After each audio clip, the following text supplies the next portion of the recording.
ஆபகூக் 3ஆம் அதிகாரம். ஆபகூக் தீர்க்கதரிசி சிகாயோனில் பாடின விண்ணப்பம். கர்த்தாவே, நீர் வெளிப்படுத்தினதை நான் கேட்டேன், எனக்கு பயம் உண்டாயிற்று. கர்த்தாவே, வருஷங்களின் நடுவிலே உம்முடைய கிரியையை உயிர்ப்பியும், வருஷங்களின் நடுவிலே அதை விளங்க பண்ணும். கோபித்தாலும் இரக்கத்தை நினைத்தருளும். தேவன் தேமானிலிருந்தும் பரிசுத்தர் பாரான் பர்வதத்திலிருந்தும் வந்தார். அவருடைய மகிமை வானங்களை மூடிக்கொண்டது. அவர் துதியினால் பூமி நிறைந்தது. அவருடைய பிரகாசம் சூரியனைப் போலிருந்தது. அவருடைய கரத்திலிருந்து கிரணங்கள் வீசின. அங்கே அவருடைய பராக்கிரமம் மறைந்திருந்தது. அவருக்கு முன்பாக கொள்ளை நோய் சென்றது. அவர் அடிகளிலிருந்து எரிபந்தமான காய்ச்சல் புறப்பட்டது. அவர் நின்று பூமியை அளந்தார்.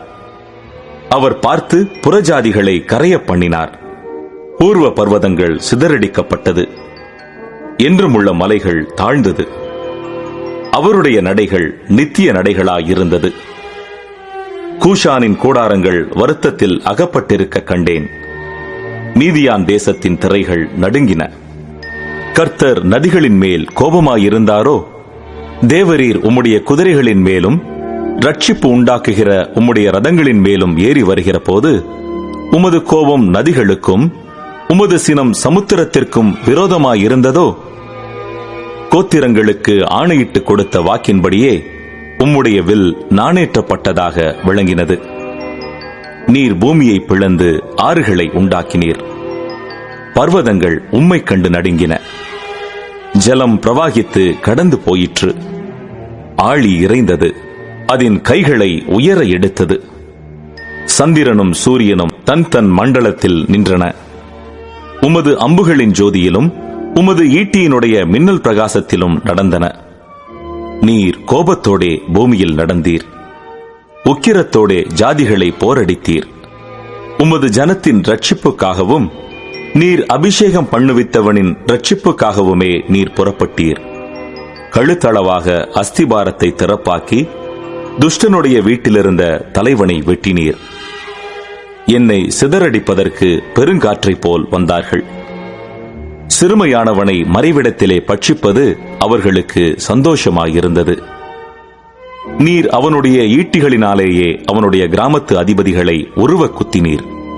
திரளான தண்ணீர் குவியலாகிய சமுத்திரத்துக்குள் உமது குதிரைகளோடே நடந்து போனீர். நான் கேட்ட பொழுது என் குடல் குழம்பிற்று. அந்த சத்தத்துக்கு என் உதடுகள் துடித்தது.